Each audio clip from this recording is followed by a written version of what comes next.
अस्सलाम वालेकुम।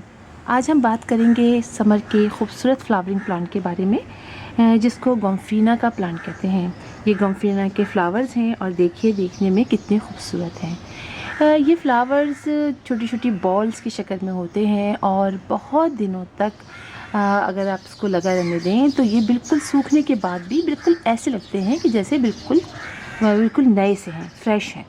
ये इस प्लांट की ख़ास खूबी होती है। जो कई कलर्स में प्लांट हमको मिलता है, यानी फ्लावर्स हमें कई कलर्स में मिलते हैं, जिसमें आप ये देख सकते हैं लाइट वाइट एंड पर्पल है और एक ये डार्क पर्पल है।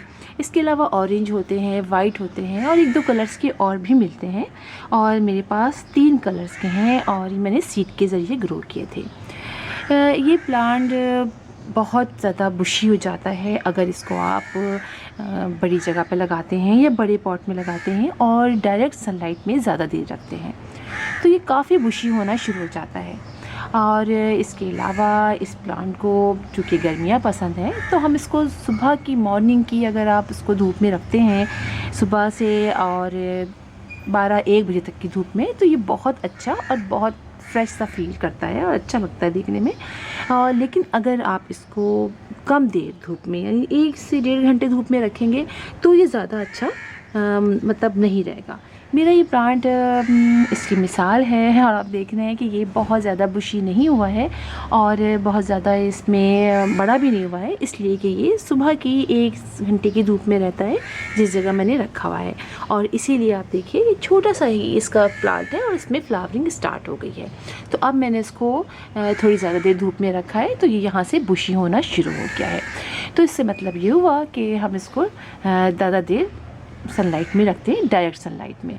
लेकिन इसका ये मतलब नहीं है कि आप ऐसी जगह पे रखें कि सुबह से और शाम तक वहाँ डायरेक्ट सनलाइट आए। अगर इस तरह होता रहेगा तो इसके लीव्स सूखना शुरू हो जाएंगे और ये प्लांट फिर इतने अच्छा ग्रो नहीं करेगा।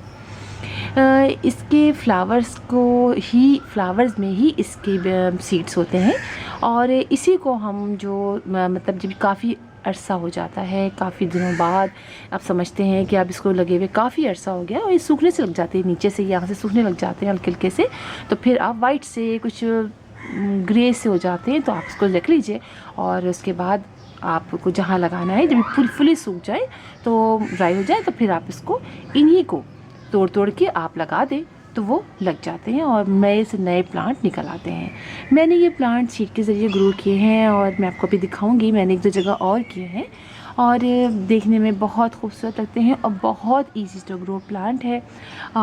और ये कि हम इसको बहुत तरीके से यूज़ कर सकते हैं, यानी ये कि अगर हम कोई बुके वगैरह बनाएं अपने टेबल पर सजाएं तो बड़ी आसानी से जाते हैं, इसलिए कि सूखने के बाद भी काफ़ी हद तक ये फ्लावर्स ऐसे ही लगते हैं।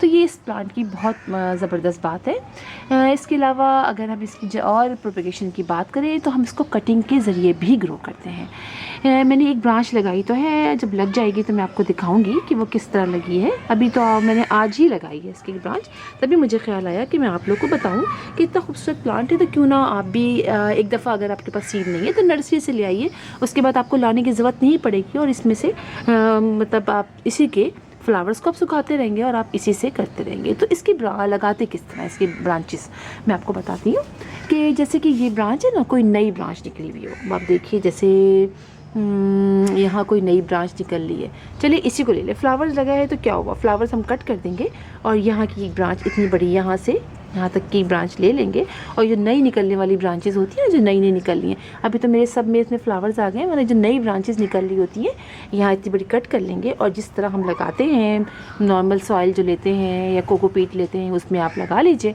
और उसके बाद उस पर कवरिंग कर लीजिए ताकि अंदर नमी बरकरार रहे, उसको हल्का मॉइस्ट रखना है। तो फिर होता ये है कि वो ब्रांच लग जाती है और आपको तेज़ी से इसमें फ्लावर्स भी मिलने शुरू हो जाते हैं और थोड़े दिन तो आप उनको रखेंगे छाँव में, उसके बाद जब देखेंगे कि वो लग गया है तो फिर आप उसको आहिस्ता आहिस्ता करके आप धूप में ले आएंगे। तो इस तरह आपने इसको लगाना है। और इसके अलावा इसकी सॉइल तो आपको पता है कि हम हमेशा अच्छी सॉइल लेते हैं, तो आपने गार्डन की मिट्टी उसमें गोबर की खाद मिला लीजिए कंपोज है तो कंपोज मिला लीजिए, इक्वल क्वांटिटी में मिला के आप इसको लगा सकते हैं। इसके लिए कोई ख़ास ऐसा सॉइल की ज़रूरत नहीं होती है कि स्पेशली बहुत वेल ड्रेन सॉइल हो, बस नॉर्मल सॉइल जो अच्छी रिच सॉइल हो वो आप लें और उससे आप ग्रो कर लीजिए। वो आप लगा लीजिए, मतलब उसके लिए ले लीजिए, सीड के लिए या प्लांट के लिए। और आप देखिए इसके साइज़ बहुत ज़्यादा बड़े नहीं होते, ज़मीन पर तो ये काफ़ी अच्छे कंजस्टेड हो जाते हैं, लेकिन पॉट में ये बहुत बड़े नहीं होते, तो देखने में लगते भी बहुत खूबसूरत हैं। तो मैंने इसको सीड के ज़रिए ग्रो किया था। तो चलिए मैं आपको दिखाती हूँ कि जब हम इसको शेडी प्लेस में रख देते हैं और बहुत ज़्यादा धूप में नहीं रखते तो ये प्लांट जो हैं वो बड़े नहीं हो पाते और छोटे रहते हैं और कुछ गिर से जाते हैं। तो इससे पहले मैं आपको दिखाती हूँ जहाँ मैंने अभी लगाया था, आइए मैं आपको दिखाती हूँ। तो यहाँ भी मैंने लगाया था और चूँकि बहुत ज़्यादा इस पोर्शन में जहाँ मैं इसको यहाँ ला के मैंने रखा है, वहाँ धूप नहीं आती है, तो आप देखिए थोड़ा सा गिर सा रहा है। तो मैंने ये स्टिक से इसको कर दिया था। ये भी देखिए डार्क पर्पल रंग का है और ये भी अब इसकी ब्रांचेस देखिए लगा सकते हैं। ये देख रहे हैं आप इसकी ब्रांचेस, ये यहाँ से कट करके, अच्छा मैं शायद लगाऊंगी भी, मैं लगा के फिर आप लोग को दिखाऊंगी कि यहाँ से मैं इसको कट करके लगाऊंगी और फिर जो है वो जैसे मैंने आपको प्रोसीजर बताया है बिल्कुल वैसे ही लगाऊंगी।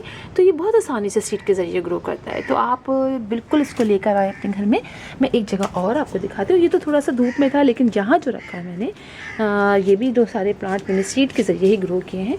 तो देखिए इसमें ये कैसे लेगी से हो गए हैं, देख रहे हैं आप, ये बिल्कुल नीचे की तरफ गिर गए हैं। तो इसके लिए आपको ज़रूरत होती है हमें कि हम इसको धूप में रखें, तो ये बहुत अच्छे होते चले जाते हैं। ये भी काफ़ी लेगी सा हो गया था। ये वाइट वाला है, ये आप देख रहे हैं, ये वाइट फ्लावर है इसके अंदर, इसमें वाइट आ रहे हैं। तो मैंने भी इसको स्टिक से खड़ा कर दिया है। तो इस तरह से आप इसको लगाइए और फर्टिलाइज़र की ऐसा कोई बहुत ज़्यादा ज़रूरत नहीं होती। एक दफ़ा जो आप डाल देंगे तो उसी से ये अच्छी तरीके से ग्रो कर लेगा और फिर जो है आपको बार बार फर्टिलाइज़र की ज़रूरत नहीं पड़ती है। तो आप को समझ में आ गया होगा कि फरीना के प्लांट को किस तरह लगाते हैं। तो फिर इंशाल्लाह आपसे मुलाकात होगी किसी और वीडियो में। तब तक के लिए अल्लाह हाफ़िज़।